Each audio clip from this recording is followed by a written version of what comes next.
एक और बड़ी खबर आपको बता दें, रूस के विदेश मंत्री सर्गेई लावरोव ने पश्चिमी देशों पर निशाना साधा है। सर्गेई लावरोव के मुताबिक पश्चिमी देश मीडिया का दुरुपयोग करना जानते हैं। रूस को पता है कि पश्चिम में स्वतंत्र मीडिया जैसी कोई चीज है ही नहीं। दरअसल पश्चिमी देशों के मीडिया में रूस के खिलाफ लगातार मानो अभियान सा चल रहा है, एक के बाद एक खबरें छप रही हैं। इसके अलावा रूस के जो मीडिया संस्थान हैं उन्हें पश्चिमी देशों में बैन किया जा रहा है। रूस बार बार यह कहता रहा है कि इस तरह के कदम अभिव्यक्ति की आजादी का हनन है, लेकिन लगातार रूस के चैनल्स को बैन किया जा रहा है, तरह तरह के प्रतिबंध लगाए जा रहे हैं और इसी पर रूस ने निशाना साधा है।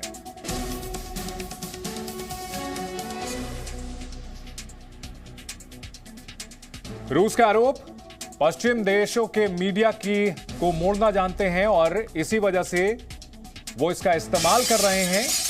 पश्चिमी देशों में स्वतंत्र मीडिया जैसी कोई चीज नहीं है। रूस के विदेश मंत्री सर्गेई लावरोव ने यह बड़ा आरोप लगाया है।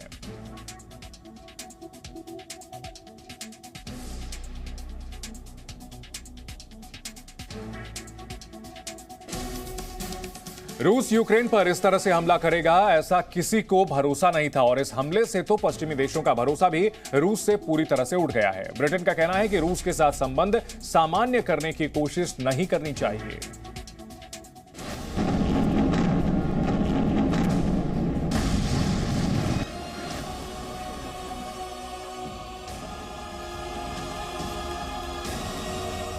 रूस ने यूक्रेन पर 25 दिन पहले जो हमला किया उससे पूरी दुनिया अब तक नहीं उबर पाई है।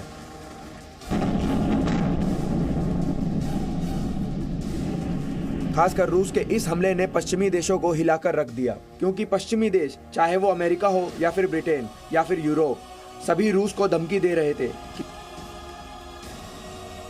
कि अगर उसने हमला किया तो वो अंजाम भुगतेगा। लेकिन अंजाम की परवाह किए बिना रूस ने यूक्रेन पर हमला कर ही दिया। A victorious Putin will not stop in Ukraine, and the end of freedom in Ukraine will mean the extinction of any hope of freedom in Georgia and then Moldova. And it will mean the beginning of a new age of intimidation across the whole of Eastern Europe, from the Baltic to the Black Sea. And if Putin succeeds in crushing Ukraine, it will be the green light for autocrats everywhere in the Middle East, in the Far East. This is a turning point for the world. और अब पश्चिमी देश ये कह रहे हैं कि रूस भरोसे लायक नहीं है। जी हां, ब्रिटेन के पीएम बोरिस जॉनसन ने कहा है कि रूस से दोबारा संबंध स्थापित करने की कोशिश नहीं करनी चाहिए। It's a moment of choice. It's a choice between freedom and oppression. And I know there are some around the world, even in some Western governments, who invoke what they call realpolitik and who say that we're better off making accommodations with tyranny.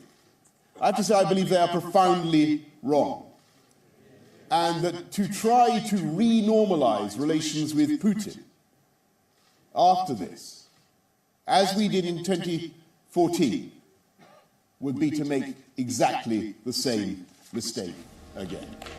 यानी Britain के PM के मुताबिक अब रूस पर भरोसा करना 2014 वाली गलती को दोहराना होगा, क्योंकि रूस ने उनकी धमकियों के बाद भी यूक्रेन पर बमों की बरसात कर दी।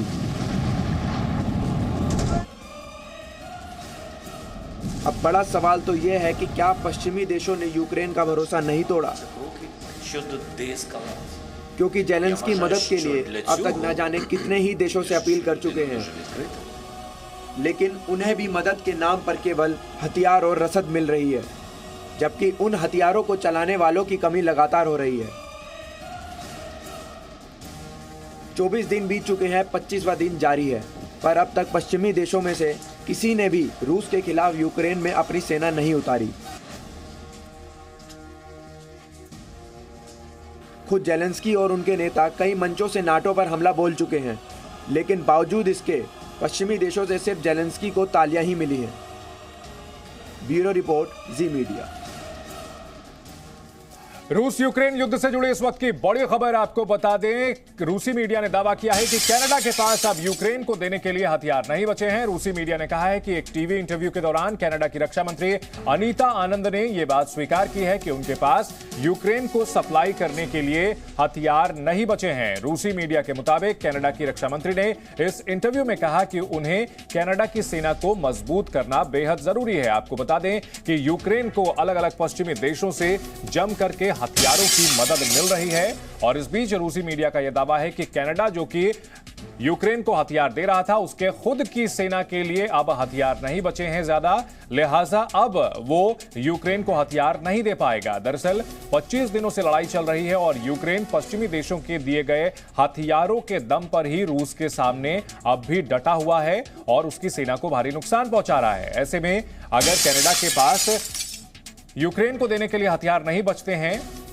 तो एक बड़ा झटका होगा यूक्रेन के लिए।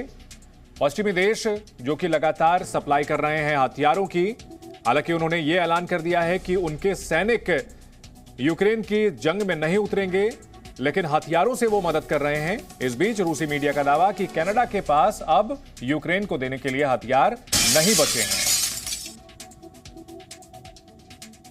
Presenting B News app, available on Google Play and App Store. Download it now.